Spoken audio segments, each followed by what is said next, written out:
Hello, and welcome to another edition of Interviewing the Legends, brought to you by the Publicity Works Agency, devoted to promoting musicians and authors worldwide.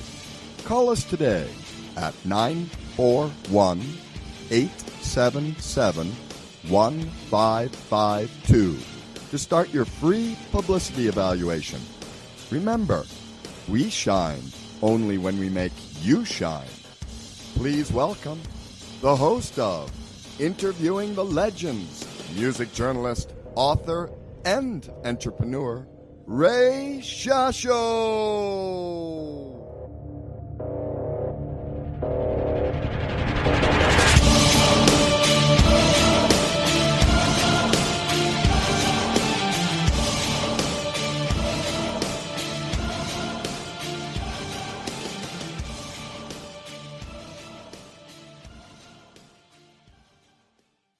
Hello once again, everyone. I'm your host, Ray Shasho. Welcome to another edition of Interviewing the Legends on BBS Radio, brought to you by the Publicity Works Agency. Call us today at 941-877-1552 or email us at publicityworksagency.com. Remember, we shine only when we make you shine.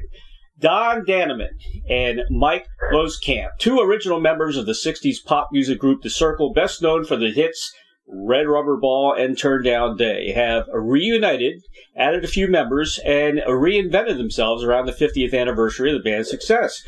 Named The Cyrkle by John Lennon himself and managed by none other than Brian Epstein, they were the Beatles' opening act on 18 tour dates, including August 23rd, 1966 at Shea Stadium, and August 29th, 1966, for the Beatles' famous final concert at Candlestick Park. 1966, the band released two Billboard hit songs, Red Rubber Ball, and went gold, selling over 1 million copies. The following follow-up single, Turn Down Day, was a solid hit as well, becoming their second top 20 song of the year. Coupling extraordinary musical talent and classic hit songs, The Cyrkle promises to electrify fans today, just as they did when they were the opening act for the Beatles. Please welcome original lead singer, songwriter, guitarist, and founding member of 60s legends, The Cyrkle, Don Dannemann, to Interviewing the Legends. Hello, Don. Hey, Ray. I'm good. How are you? I'm doing good under the circumstances. How is you and your family doing under the... Well, we're quarantined like everyone else, and my wife and I actually do pretty well on this because we make no bones about it. We are TV binge watchers. And funnily enough, a lot of our binge watching is Asian, Korean dramas. Really? Yeah, and we're reading subtitles, and we found it really interesting. It takes you out of your regular realm of Right. It just brings you to another era. Especially the historical ones. It's kind of funny. Yeah, we're binge watchers too. We have Roku, so we have all the stations there, the Netflix and HBO and all that stuff. Yeah. So we do the same thing. We watch a lot of medical stuff because my wife is a retired nurse. So. Well, okay, that makes sense. I saw on YouTube your coronavirus parody song. Yes, we were talking. I don't live where the rest of the group lives, but we're communicating all the time. We're right. back and forth all the time, and they were saying, "Hey, why don't you should." Get on, make a video, do something, just to acknowledge we're not playing, but we really want to play. And I thought it might be fun to just come up with a little, Corona lyric to Red Rubber Ball. And sure. Just, do a phone video and sing it live. And my understanding is that it's gotten like thousands of views, so it was kind of cool to do that. You have a lot of concert dates coming up, so hopefully I'll keep my fingers crossed for you because there's been a lot of cancellations. I'm going to correct you. We have a lot of concert dates not coming up. Oh, really? Are they all canceled already? The way this looks, Yeah, I know you got some scheduled from, let's see, in June. You got up to November is what I saw. Yeah, there definitely are dates scattered right throughout the rest of this year. And there were ones that have officially been canceled, right? But others that have not yet, and I'm interested to see how this develops. Like, do we end up playing at all this year? Yeah, this affected a lot of musicians, man. Yeah. But I'm having, I am having an interesting time. That I have actually some projects that I did that I get a real kick out of. I have my own, I have a basement recording studio. Okay. And many of your fans may know, excuse me, that I got friendly with 60s on 6 DJ Flash Phelps.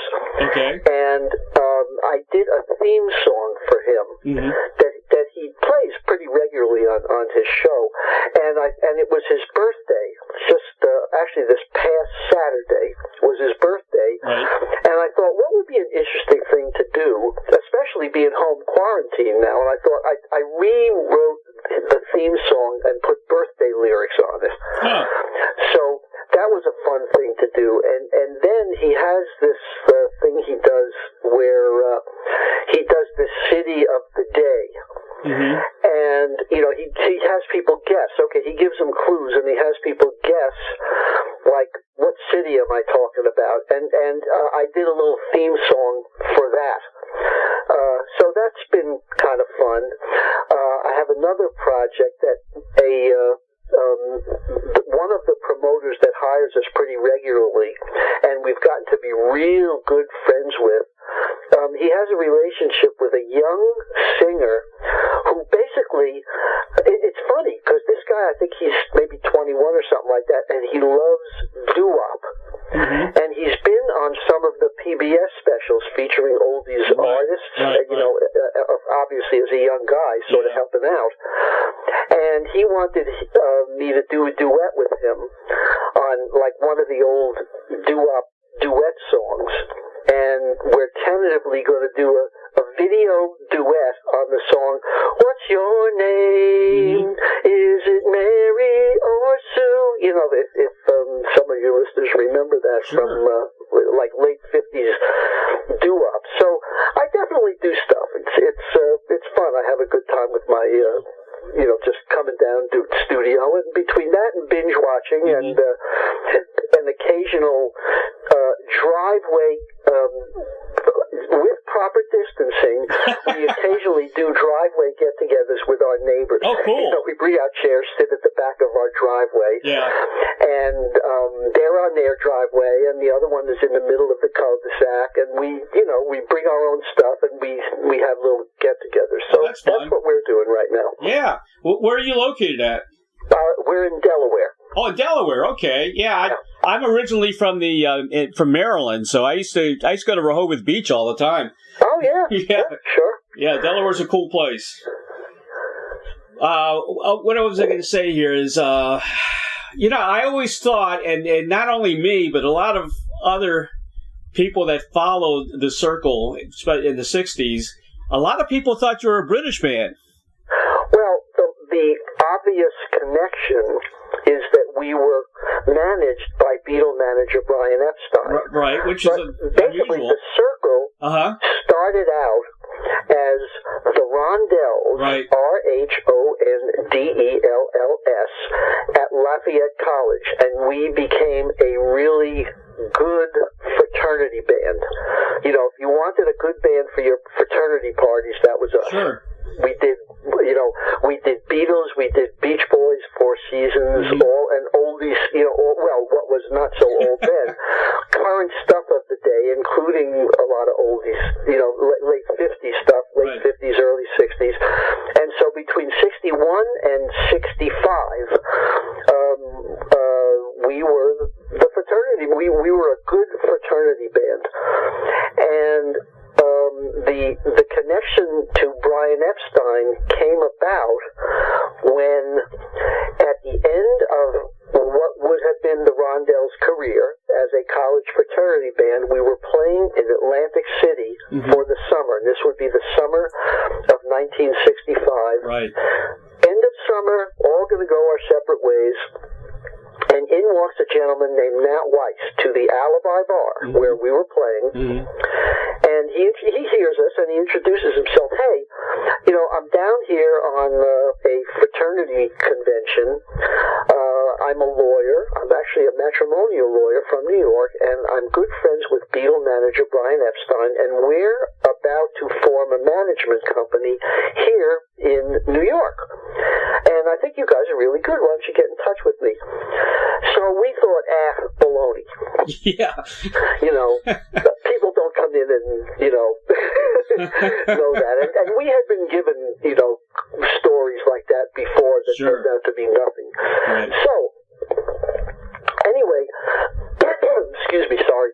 I was now, end of summer, I was back home in Eastchester, New York, working for my dad in a small sheet metal manufacturing company that he was a partner in. Right. And I was waiting to get into the Coast Guard Reserve.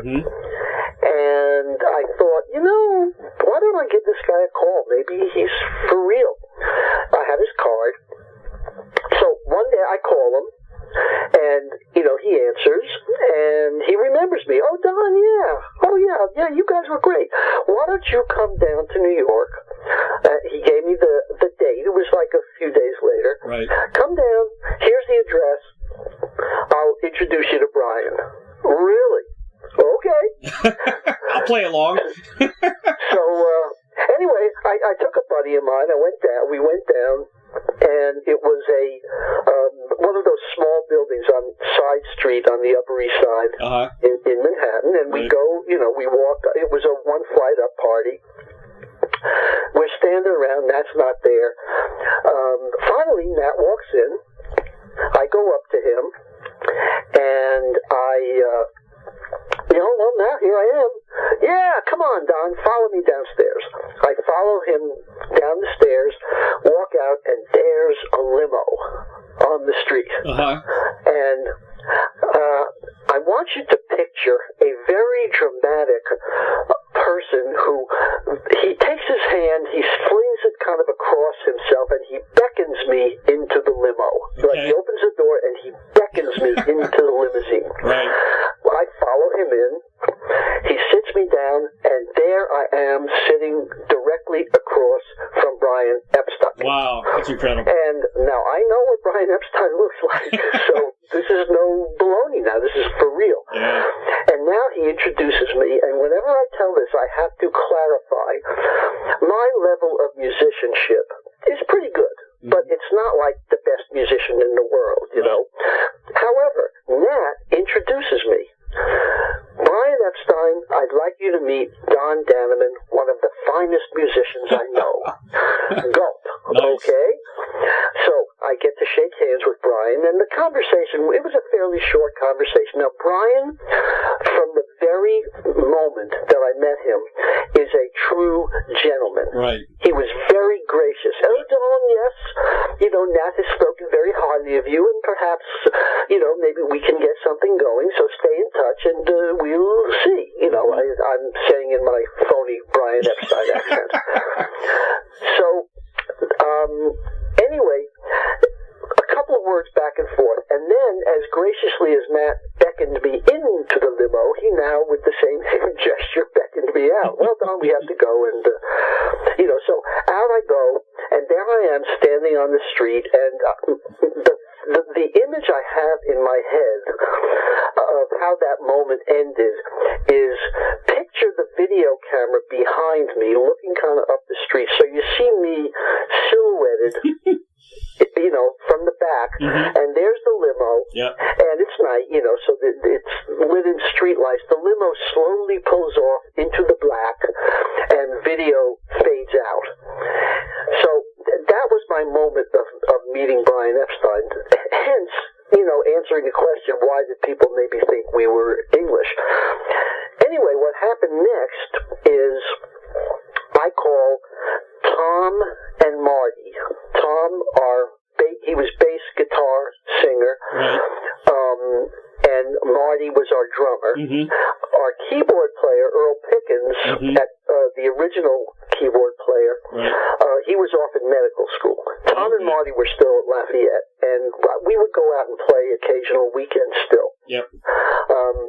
Anyway, I called them, and this was very exciting now. So what we did is, the three of us, we set up a makeshift recording studio using our own. We each had had a tape recorder and our band equipment.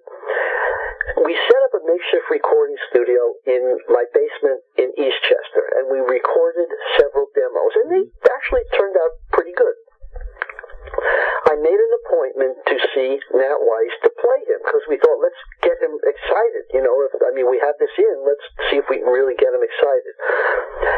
So I had an appointment to play these demos for Nat, and I will give you the date of the appointment, and I'll just take a second and see if you can identify the date.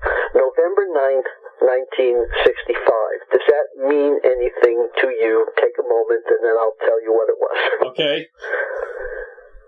1965. Well, it's a Beatle year, definitely. Something happened with the Beatles, right? No, nothing with the Beatles. Nothing with the Beatles. 1965, huh? November 9th. November 9th, 65. No. Okay, I'll tell you. Okay. November 9th, 1965 was the day of the blackout of the entire East Coast. Oh, wow. And most of the East Coast, if you and your listeners remember that. Okay. And that's when we thought the Russians are invading. It was really actually kind of scary. Anyway, obviously, I didn't play it then. We made an appointment, and I played it a couple of days later. I was able to visit Nat. He had an apartment on the Upper East Side, and I brought my tape recorder. I was ready to kind of wire it into his stereo system, but I also brought a pair of stereo headphones. Right. And stereo headphones were comparatively new at that time. Yep. Anyway, I had him listen with stereo headphones. I put it on, I hit play. I said, Nat, listen to these, you'll hear it a little bit better. And I knew I had him when I hit play and the music came on, and his eyes kind of went up to the ceiling. It's like, So he got really excited. And he began to get us a few club dates in Manhattan. Tom and Marty came in and got us some auditions for record companies, and we ended up at Columbia Records with their new young producer, John Simon, who became our producer for the early, the beginning part of the Cyrkle experience. Sure. And now, here we are now. We now have a Columbia record contract. We are managed by Beatle manager Brian Epstein with his partner Nat Weiss. And two things now. We needed material to record, and we needed a new name, because we all agreed the Rondells was not right. It wasn't a contemporary kind of name. It was like an old 50s sort of name. Exactly. So, all right. So two things. The first thing is that we're now hanging around Greenwich Village, and bandmate Tommy Dawes became friendly with a fellow named Barry Kornfeld, who had a publishing company with Paul Simon. Okay. And he heard Paul's demo of Red Rubber Ball, basically on a 45, just Paul and the guitar singing this song, Red Rubber Ball. And when we all listened to it, I will admit to thinking it was cute, but not that big a deal, and everybody else thought, yeah, this is good, let's record this. So I was fine to record it. And now, so we're now in the process of recording, Red Rubber Ball being one of the things that we were recording at this point. And this would have been late in the year 65 through very early in the year 66. So we're recording Red Rubber Ball, amongst other things, and we're still needing a new name. So here we are one day in the studio, and Brian was in town, and whenever he was in town, he made sure that we got together. He comes up to me, and he hands me his business card. Oh, Don, take a look at this. Hands me his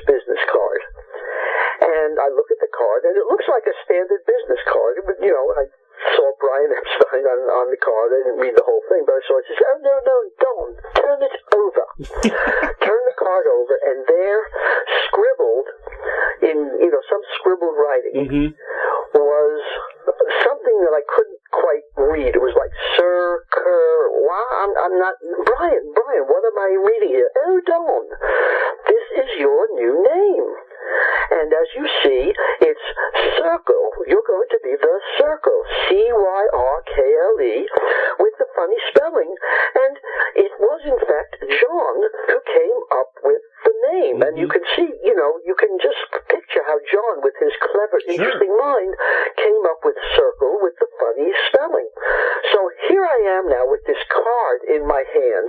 And to this day, I am so angry at myself because that card went in the trash the next day. Oh, no. And it would have been so cool to be up on my wall. Exactly. In the studio now with a big frame around it, important frame. I know. That's a shame. Anyway, so here we are. All right, so now we had our name, and Red Rubber Ball was recorded, and so I forget the exact date, but the gist is somewhere in February, I now went into the Coast Guard Reserve. So Red Rubber Ball was out there, right, or was ready to be released. And it turns out Red Rubber Ball got released and actually became a hit while I was in the Coast Guard Reserve. So I had a little bit of, when you're in boot camp, you don't really have much communication with the outside world, but I was able to get an occasional phone call in. And Nat Weiss, he said, hey, Don, if you can get a pass, we have a chance to be on Hullabaloo. Wow. And introduced Red Rubber Ball. So, and whenever I talk about this, I must, and I always do, the Coast Guard people were wonderful. They really kind of understood. I mean, yes, I had my Coast Guard duties and I fulfilled them, but they gave me a 3-day pass to go and be on Hullabaloo, and we did Red Rubber Ball. So it's kind of cool that here we are in, I believe it was April of 1966. We appear on Hullabaloo. With us was Paul Anka was the host. Leslie Gore was on the show, and Peter and Gordon were on the show. And as many of your listeners may know, Peter Asher, Paul McCartney actually lived with Peter Asher's family for some time, and he is, they were quite close. Peter Asher was a major producer and influence on Apple Records, on the Beatles record company. And it turns out, and I only found this out recently, Peter Asher was one of Nat Weiss's best friends later in life. And I only found that out recently when we met him on the Flower Power cruise last year that we were booked on. So it's interesting how things kind of come together. I've had Peter Asher on the show. Yeah. He's a good guy. Yeah. Lovely guy. So, anyway, so here we are. So we're on Hullabaloo. Red Rubber Ball gets played. And I go back in boot camp. Now, the next big thing was, at the end of boot camp, my week was scheduled to go off on a Coast Guard cutter and basically would have been gone for a couple of months. And once again, the Coast Guard came through for me. I begged. I said, look, I really have this opportunity. Please, can you get me back to New York? And they did. They said, I ended up, they put me on a buoy tender in Staten Island. And it was a very interesting dichotomy of life in that, so here I am on the buoy tender. I would, at the end of a normal day, I could get on the Staten Island ferry, go into New York, meet the guys at Columbia Studios, record all night, come back, just make it in time kind of to check in and wash, and I was a mess cook and washing pots and pans all day. It was a very interesting way of life. So the next thing, anyway, so now Red Rubber Ball actually became a hit during my stay in the Coast Guard Reserve. Right. So the next major thing that happened was we were asked to be on the Beatles tour. Mm-hmm. The whole, 1966 Beatles tour, the whole deal. And I was not going to be able to make it because my active duty was going to make me miss that tour. And it was a 6-month active duty commitment. Wow. After which you're in the reserve and you have, like monthly meetings, that kind of thing. Sure. Anyway, I kid about this. The United States government decided that we don't want Don to miss the Beatles tour. And I don't know how this happened, but out of the blue, the government decided that 6-month active duty is now going to be 5. Wow. And I was able to get out and do the Beatles tour, which was so amazingly lucky. And so we got to do the Beatles tour. We did the whole tour, got to meet them, got to hang out. It was a great experience. And playing for huge stadiums like that and doing pretty well. When we, at the first concert, we were like, oh God, are they going to boo us off stage? We want the Beatles, what's going to happen? Well, if you think about it, we actually had 2 hit records at the time. Red Rubber Ball was up, and maybe on the way down, but had peaked. It was a huge hit. Sure. Turn Down Day was released and up, kind of slowly moving up. And, when we went on in the very first show, which was Chicago at an indoor arena, we got big cheers, whoops and hollers and yay, and it was great, and we played for our 20 minutes or so, and it was wonderful. It was a really fabulous feeling to have that. And then, so now we're finished playing, and we hadn't met the Beatles yet, although we were on the same plane with them going from New York to Chicago. Yep. And on that plane, the Beatles, everybody, the whole tour was on the plane. Big commercial airliner. The Beatles were behind a wall in the back. And we keep looking back. Are they going to come out? Are they going to come out? And finally, Paul comes out. And he, and we're looking, there's Paul. Oh my God. And he looks like a very pleasant, jovial guy. And you can see he's shaking hands with people, like he's obviously meeting some for the first time, some he knows, and you can see he's a very sociable, good guy. And we're towards the front of the plane. He finally works his way up, and we now get to meet Paul. So I'm sitting next to bandmate Tommy Dawes and co-manager Nat Weiss. And he introduces us because he knows them. So it's Don Dannemann, meet Paul McCartney. Shake hands. Wow, Paul, great to meet you. We're big Beatles fans. Couple of words. Tommy Dawes, meet Paul McCartney. Same thing, a couple of words. Paul says, okay, well, good to meet you guys. We'll see you around. And back he goes, disappears behind the door. And Tommy and I spent the rest of the flight analyzing every little stupid word that we said. Like, why couldn't we have been cooler and make them stay longer? And while we did obviously get to hang out with them later on, and it was, more relaxed, this was a totally failure. That's how it was for us. This reminds me of when the Beatles met Elvis. Yeah, I could see that. Anyway, so here we are now, back in Chicago. We had just played, and I just want to describe a couple of things to give you a sense of what this was like. So now, this was, I believe it was either hockey or basketball arena, so it's kind of long and narrow. And the stage, the back of the stage is against the seats of one of the narrow, on the narrow side there. So I was standing just behind the stage, because it's all open, just behind the stage in the stands, looking down directly on the stage. Now, we did meet Paul for that quickie, but we hadn't met the whole band yet. Right. And finally, now, we had played, and it was a successful performance. It was great. We had played, and now the Beatles come out.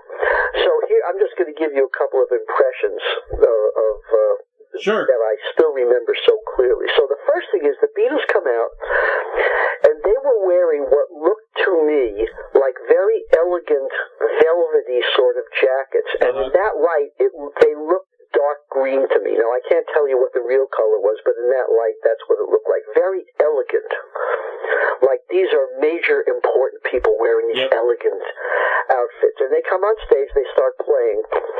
And so the first thing is that the crowd is, of course, going wild. And it's all of that noise and wild emotions that is now self-contained in an enclosed stadium. There's a roof, so the noise bounces back. It doesn't go off to the sky, and it made it really very, very intense. And just two things that I would like to describe is that. So I was standing next to a woman. I didn't know her, but I'm guessing she was maybe part of the press people that were there, and she must have been, I'm guessing, in her mid-30s, let's say, and she was crying. I mean, tears were just rolling down her face just from the emotion of the whole thing.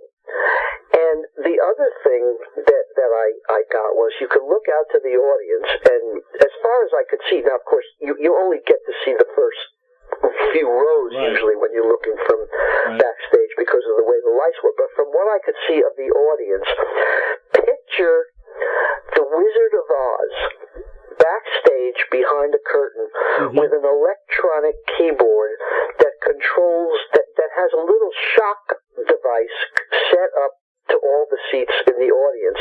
And he randomly keeps pushing buttons. Pop, pop, pop, pop, pop. Every time he pushes a button, a shock goes out to some little girl in the audience, and she jumps up out of her seat. And so what I saw was up, up, up, up, up. Besides all of the overall, individual little girls literally jumping out of their seats. Yeah. And it was just an amazing, amazing experience. So it was, very cool, very cool. Where did you guys fit on the bill? I know there was Bobby Hebb, the Ronettes, the Remains. Where were you guys at?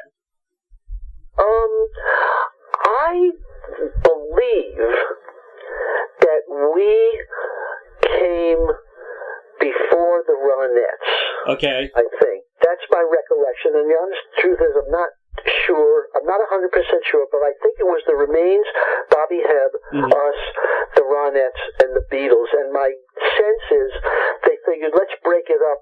Let's break up with a girl group before the Beatles. That's my sense of it.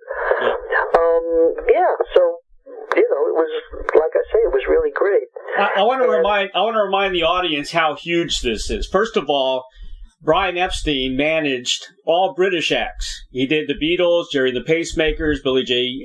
Kramer and the Dakotas, the Moody Blues, Celia Black, and you were the only American band, I think, that he managed, which is... we knew that, but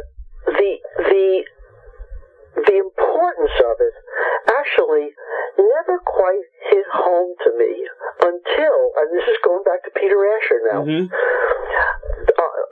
last year, like I think I maybe just mentioned, we were on the Flower Power cruise. Sure, which was really cool, by the way. If you're a 60s music fan, and you have the ability to do this was a couple of thousand passengers, all of whom paid some good bucks to hear 60s music. Yep. And a whole bunch of important 60s bands were on this tour. And we were one of the bands on the tour. And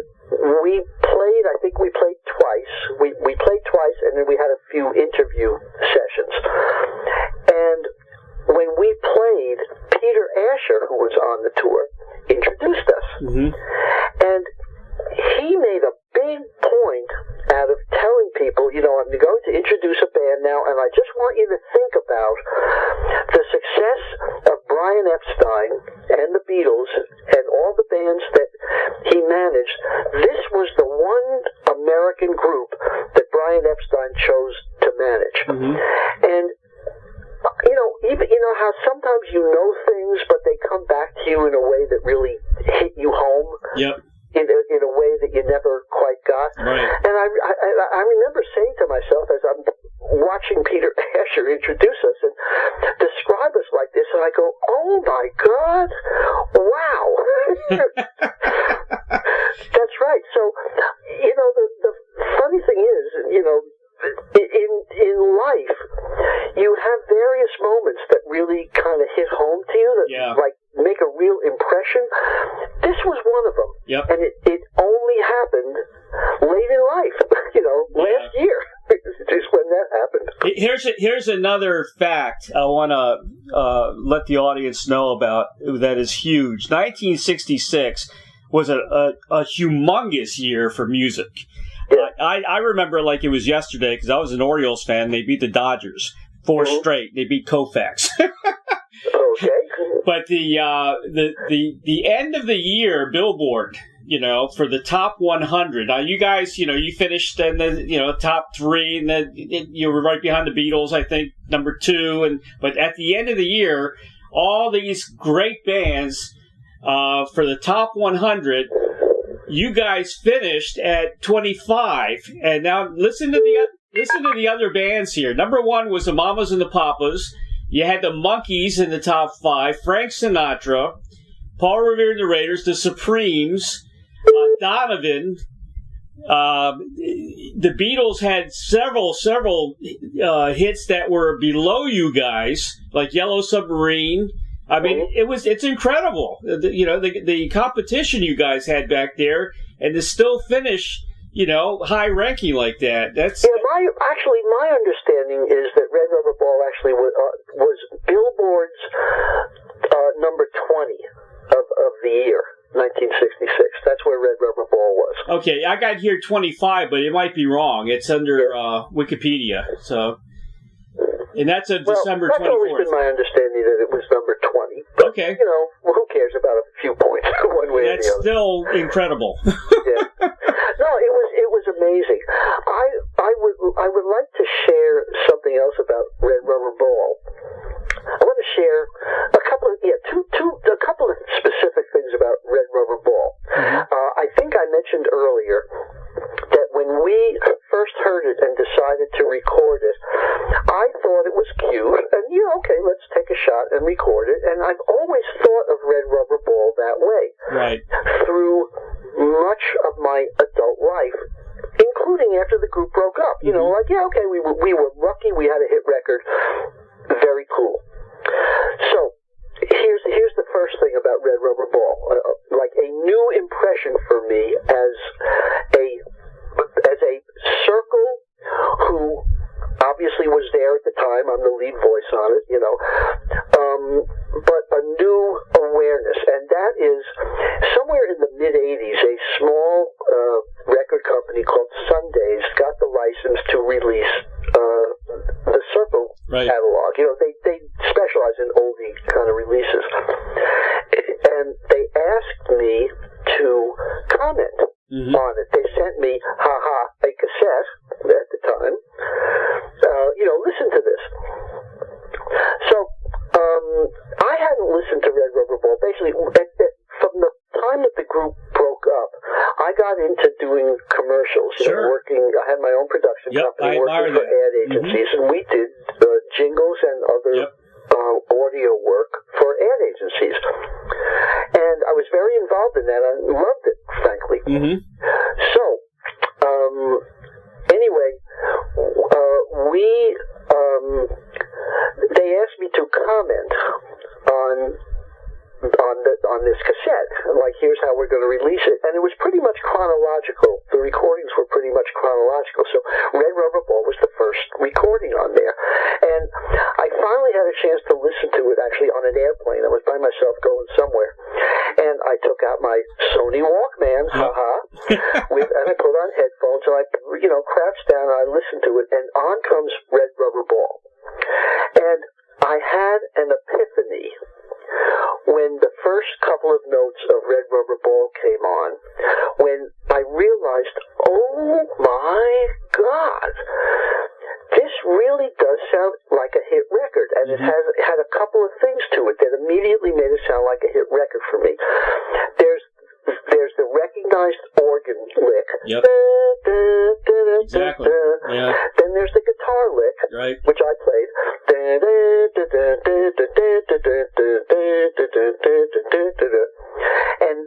And you immediately, if you know the 60s music, when that comes on, it takes 1 second to know what song is there. It's just totally recognizable. Sure. Then comes our vocals. And I'm listening to myself. I should have known you bid me farewell. Tommy comes in on the harmony a little bit down the road. Well, I know you're not the only starfish in the sea. And it was a very unique, crisp vocal that just worked. Yes. That I hadn't thought about, Yeah. Basically, since we did it, and I went, oh my God, this is a magic recording. Mm-hmm. And I keep the word magic in mind, because I'm going to continue on that tack. Turn Down Day came on, and similar. There was magic to Turn Down Day. The first piano lick, similar harmony kind of things. Tommy and I start out, he joins harmony. That's what became the Cyrkle sound. And as I continued listening, you could hear over the course of how we continued to record that we actually got better in the studio and, more sophisticated, kind of knew what we were doing, better playing, singing, very, a little more sophisticated, very knowledgeable recording artists. But what never happened, at least as best as I could see it and listening to this tape, what never happened after Red Rubber Ball and Turn Down Day was the magic that makes the difference between a good recording and a hit record. And what I realized was you can take the best writer, the best singer, the best engineer, the best song, the best production, the best everything, and you can go in and make a new recording, and you can guarantee by getting the best people that you will have a great recording. But what you can never guarantee is the magic that makes a great recording over the line into a hit record. I agree. And Red Rubber Ball and Turn Down Day had that. I agree. But you know what? You guys had a lot of other good songs. I mean, we did. And if you listen to it, you get some, good accolades from people who pick up on the later recordings. And they were good. No question about it. And liked by many people, but just not enough to make them huge hits. Some of the Red Rubber Ball. Some of the songs I like. I like The Visit. She Was Here. Great record. That's a great tune. Weight of Your Words. That was another good song. Penny Arcade. Cloudy, which I think was a Paul Simon song. Yes, it was a Paul Simon song. Yeah, and how about We Had a Good Thing Going, and Please Don't Ever Leave Me, which had the harpsichord in there. You guys were great. Yeah, they were great. They were great. A lot of great songs. But it just didn't quite go up to Red Rubber Ball. But yes, they were great, and thank you for the compliments. Let me share with you one other thing about Red Rubber Ball, and this one I only became aware of in the more recent years of our Cyrkle revival. Okay. And I became aware of it meeting people, like when we play, we always do meet and greet after the show. Sure.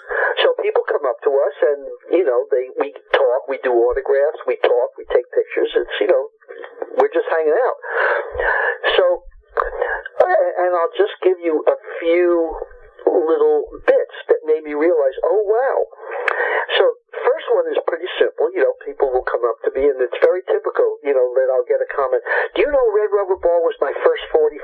live, and we played it to death, and we just loved it. It was so great. It made us feel good. That's the first one. Another one, and this is sort of unusual, but a fella came up to me after a concert, and he shook my hand, and he said, "Thank you." And I said, "You're welcome. Why are you thanking me?" And he says, "I just want you to know that Red Rubber Ball got me through my divorce." It's just, would come on every day on the radio, and, it's such an uplifting, it's just one of those uplifting songs, makes you feel good, and it got me through my divorce. Great. And the most poignant one, and this happens more than once, but the first time it happened was like we teared up. A gentleman came up to me. He had a veteran's hat on, and he says, "I want you to know, in Nam, we had a little battery-operated tape recorder that had Red Rubber Ball on it, and I can't tell you how many battles that song got us through." Wow.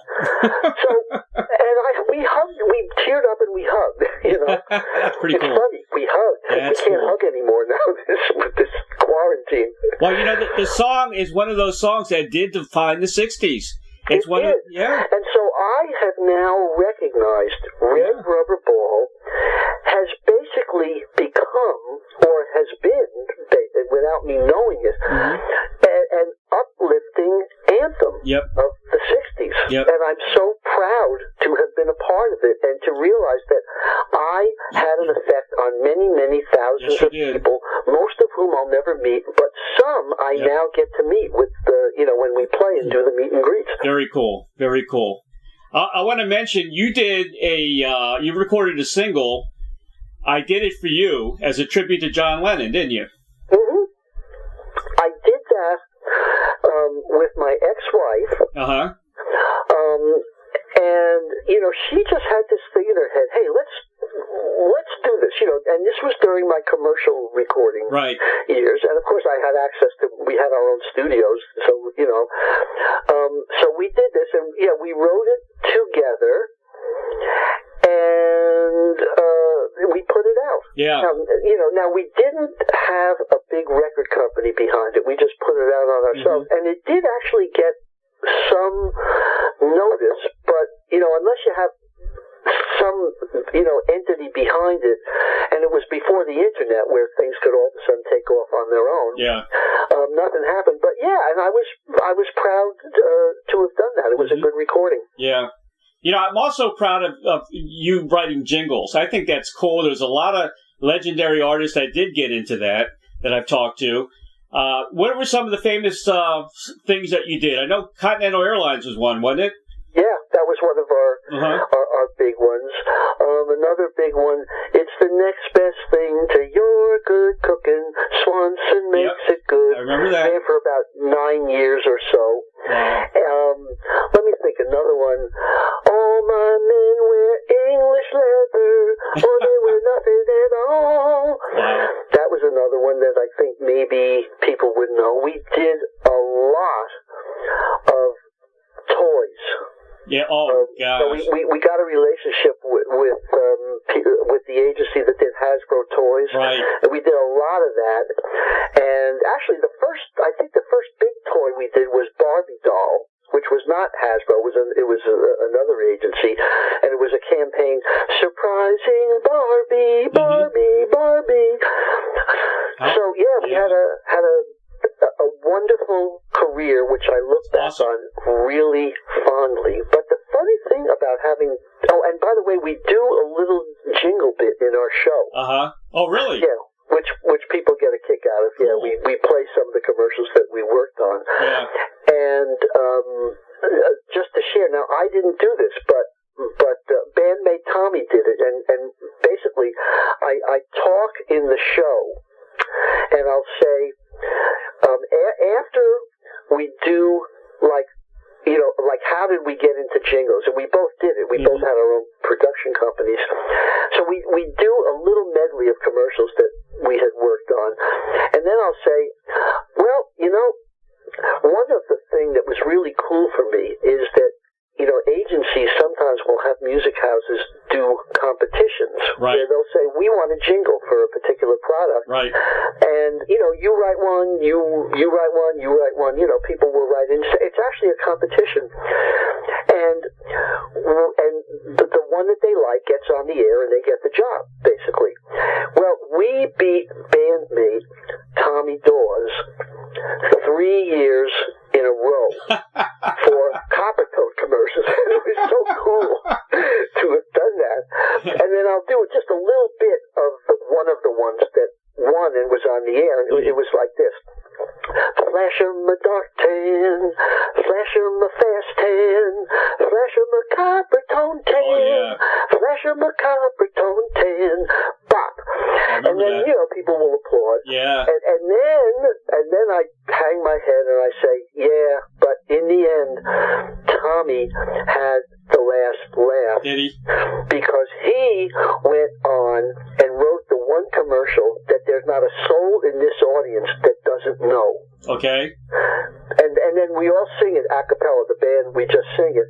Plop, plop, oh, fizz, fizz, oh, what a relief it is. Plop, plop, wow. fizz, fizz, That's oh, huge. what a relief it is. And then I look up to the ceiling and say, Tommy, you're in rock and roll heaven and you're That's probably laughing your fanny off right now. Oh, my goodness. That is huge. Yeah, and you did you have a company called Mega Music? Was that you? That was me. Okay, yes, and you did some children's shows, scores for the shows, right? We did a show called The Great Space Coaster. Okay.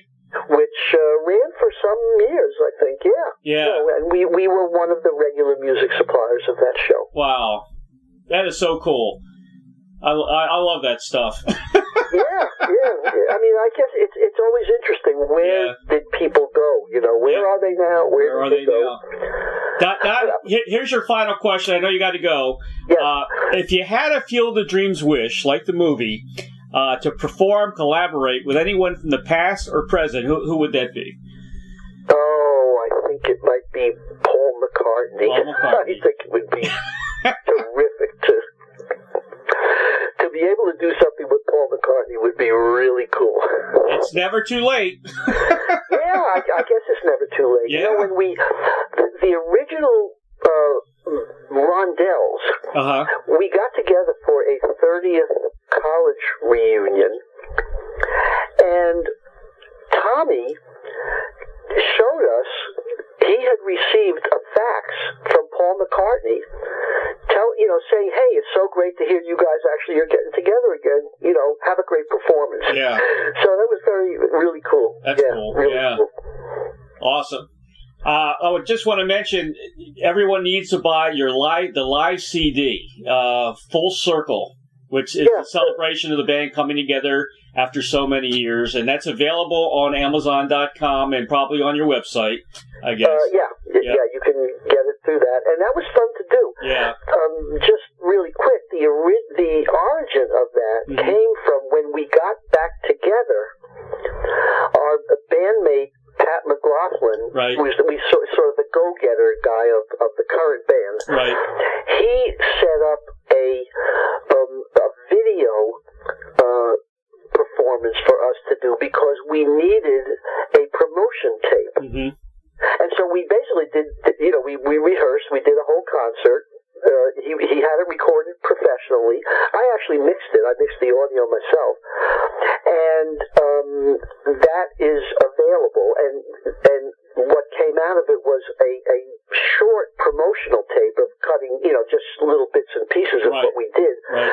And this was for agents to see that the band actually is a viable band. Yep. Because we hadn't been, there was no Cyrkle for 50 years. Yeah. And so, I just want to say, it is really cool. I am now 76. I will be 77 in May of this year. And it is cool and an honor to be able to get on stage and play rock and roll at my age. It is just one of the greatest blessings that I've ever had. Well, in my life. And so for those who are Cyrkle fans and come out to these concerts, thank you. And thank you for making Red Rubber Ball one of your favorites. It's very cool. Well, you sound like you're 40, so... Oh, well, thank you. Yeah, my voice kind of has held on there, yeah. It sounds great. Nothing's changed. Don, thank you so much, man, for being on the show today. I really appreciate it. When we're back to normal again, I hope to see maybe a few gigs in Florida. That'll be great. Oh, well, we usually get down there. Good. But absolutely. So, awesome. Love to meet you, Ray. It would be great to meet you. That'll be wonderful. Thank you so much, Don. Take care, right. and the best to you, Ray, and your family. Bye-bye. Bye-bye. Bye-bye now.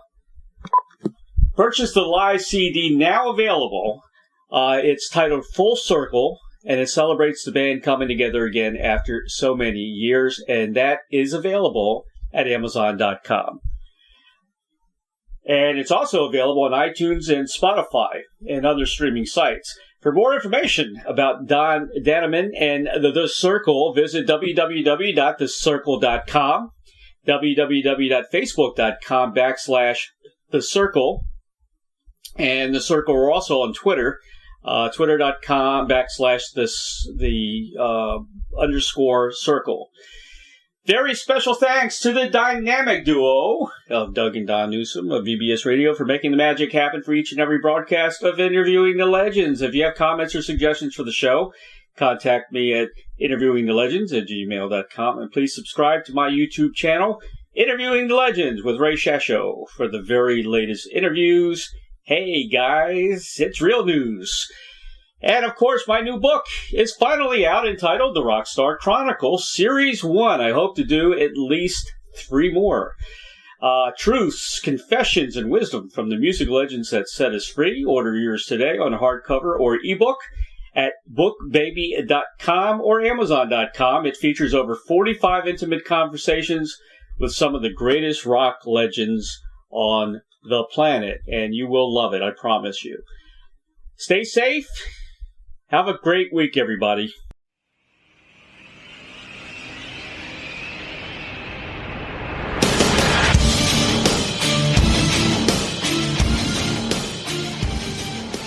Thank you, everybody, for listening to Interviewing the Legends. Brought to you by the Publicity Works Agency. Call 941-877-1552 or visit us at publicityworksagency.com, specializing in author and music artist publicity plans. We shine when we make you shine. Tune in to Interviewing the Legends every Tuesday at 7 p.m. Pacific Time on PBS Radio, Station 1.